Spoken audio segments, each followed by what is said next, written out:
Magandang hapon mga komandir, grabe oh. Ayan po, ito po ay isdang diles mga komandir. Kahapon ang tudawe, sayang hindi ko nabutan yung paghuli nito. Ito po ay talaga ay ano, seasonal bang tagdiles ngayon, Tog?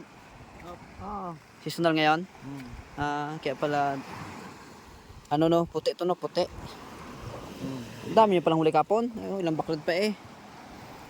Tira na lang yan. Tira na lang ito. May ilang kilo ang huli nyo kapon? Awak ko may nakaapat yun. Apat na daang kilo? Oo. Marami-rami din. So mga komandir, to po ay diles na tinuyo nila Astog. So ilang araw to Tog itutuyo, Tog? Dalawa. 2 araw. So ang dami nito. 1 kilo nito marami. Oo, konti lang to konti lang to manatuyo. Pag natuyo baka mga 2 kilo lang ito. Hmm. Pero ito naman mahal naman ang kilo nito. Hindi man ang kilo nito ay siguro mga 300 o 400 no. Oo. Ang kilo kasi nga ang 1 kilo nito napakarami mga kakomander. Ayan, dito naman tayo kay James. Lipat naman tayo kay James. James! Mukhang maraming huli kapon. Mag-abang ako mamaya at mahulog ulit kayo para kayo makakita naman ng ganyang karami ulit na panghuli ng isdang diles. So bali ito mga komander, ito ay kahapon nila nahuli, 'di ba James? Kahapon to? Opo, mga komander. Ayun, tapos maraming nagila pala kahapon, no? So hindi, ang dami. Hindi sayang wala ako dito kahapon at ako ay doon sa hulo nagtambay at may ginawa ako. Tingnan mo mga komander, ayan. Ito ilang oras na itong nakabilad James? 8 hours na ito nakabilad. So tingin ko tambay ito. Baka kung matindang init, baka ito mamaya ano to? Kawang ang tawag diyan, kakawang sa ano to no? Sa baklad no.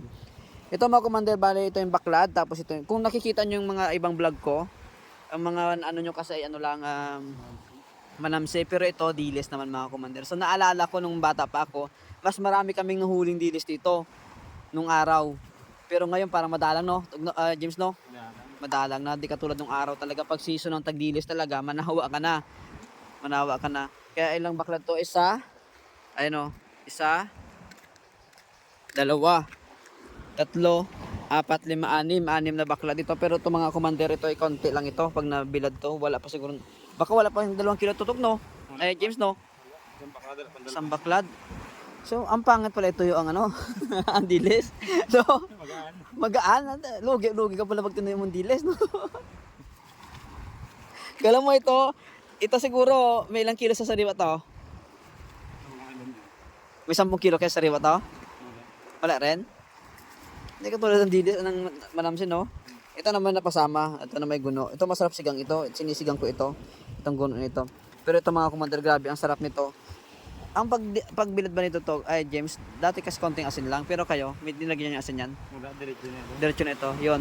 Yun po ang kaibahan ng dilis at yung tamban. Yung tamban po ay binibilad ng may asin. Pero ito po, kababad pa ito. Diretso na ito. Pagkahuli, diretso na. Diretso bilad. Diretso bilad. Yun po yung kagandahan dito sa dilis. Wala po siyang halong asin.